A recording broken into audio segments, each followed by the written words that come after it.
Work is by Marc Chagall, called Birthday. It was begun in 1915 and believed to be completed in 1923.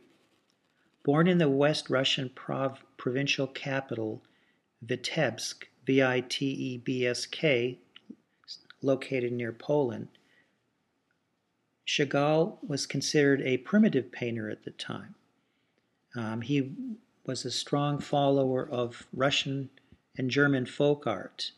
We see in this particular painting uneven scale, peculiar angles, even upside-down movements, a mixed fantasy, and we also see the disorientation of cubism, the multiple points of view.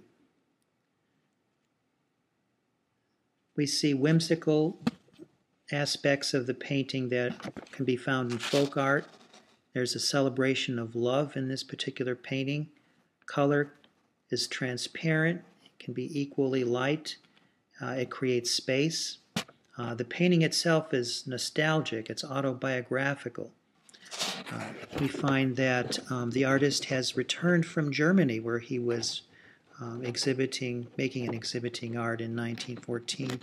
He returned to Russia, to Vitebsk, in 1914 due to the outbreak of World War I. He decided to marry in 1915 his high school sweetheart, Bella Rosenfeld, Bella. And in this particular painting, we can see he celebrates her birthday, bringing home a bouquet of flowers, having her pose near the bed, and then stealing a kiss once she is engaged in household chores. So the painting reminds us of a dream, the floating figure, the sense of imbalance in the painting, the bright, livid colors, the passionate colors that stand for love and passion. And we can see there's delight, absurdity, and also there's a strong sense of flatness in the figure too, which actually seems to intrigue us as we follow the elliptical lines of their figures in the center of the painting. On the left-hand side, we see the town of Vitebsk in the background outside the window.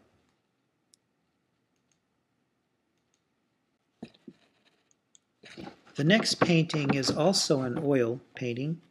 This is called The Tempest, or it's also known as The Wind's Bride. This is from 1914.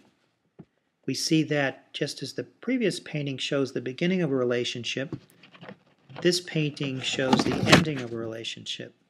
We see symbolically the turmoil that has surrounded Oskar Kokoschka and his girlfriend, Alma Mahler, M-A-H-L-E-R. Mahler was a woman of higher society, of the upper classes, and we find that her husband had recently died, the very famous composer Gustav Mahler, and she was having an affair with Oskar Kokoschka, the Austrian painter that we see here. Here we see that human love is the sustaining force when the two of them are surrounded by turmoil, the turmoil of life and scandal.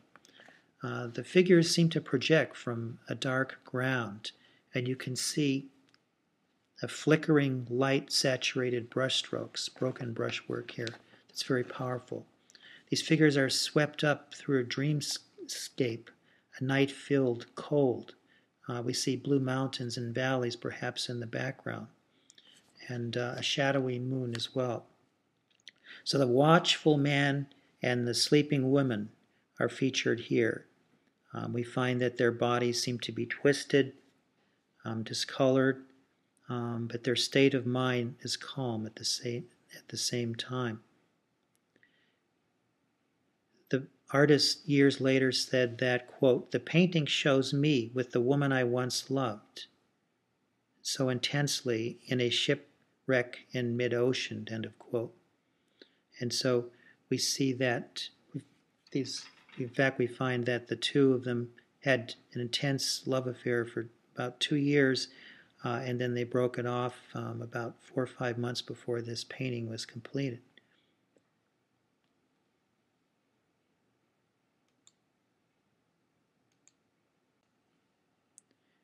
The next painting is by David Hockney, a British pop artist of the 1960s.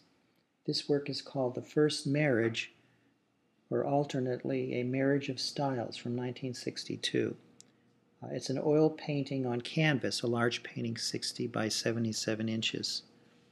Hockney talked about this painting in one of his letters. He said, quote, "This picture was inspired by an incident during a museum visit in Berlin during the summer of 1962, when I saw my traveling companion standing next to an Egyptian sculpture of a seated woman.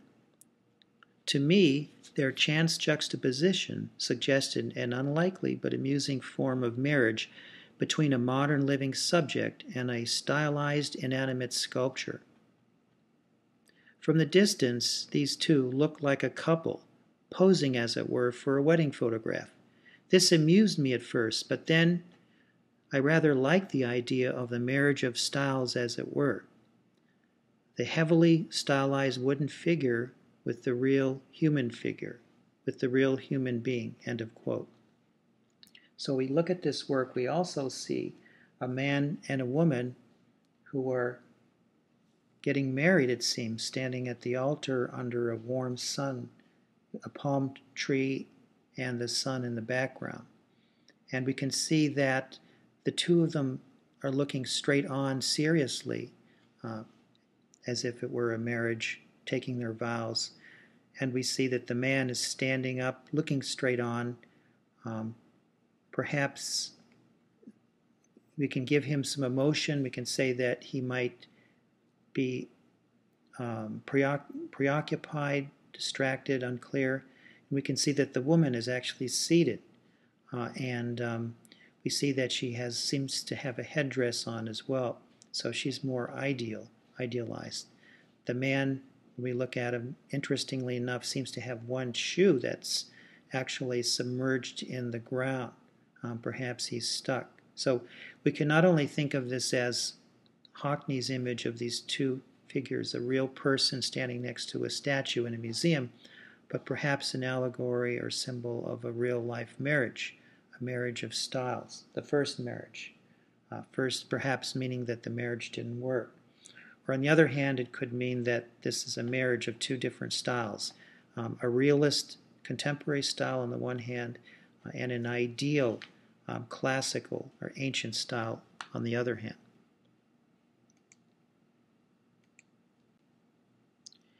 This next work is by Katie Kollwitz, Kollwitz, a German artist from the city of Cologne in central West Germany. This is called The Death and the Mother. This is actually a lithograph. It's one of 8 lithographs from a series called Death that dates from 1934 and 1935. In fact, we find that the idea, the symbol of death, actually death personified in this particular case, haunted the artist much of her life. We can see the hurried broad strokes and the few planes, the juxtaposed planes that provide a sense of immediacy in the motion of the figures. Katie Schmidt was her unmarried name. She married the physician Karl Kollwitz. She was a doctor's wife. In fact, they moved to the city, and Karl had actually, many of his patients were the very poor of the city. And in fact, we find that many of the patients had great difficulties, and the artist had great compassion for their misery. And we find that many women came in who were sick and also who had lingering illness due to after childbirth. And we find that in this particular case, death seems to be stalking.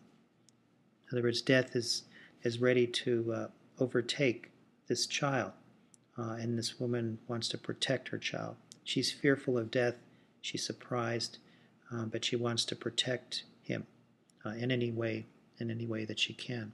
So it's a very powerful work, and it's typical of the angst or the great sense of stress that is projected by the German expressionist painters. And we saw that a little bit in the earlier work by Kokoschka.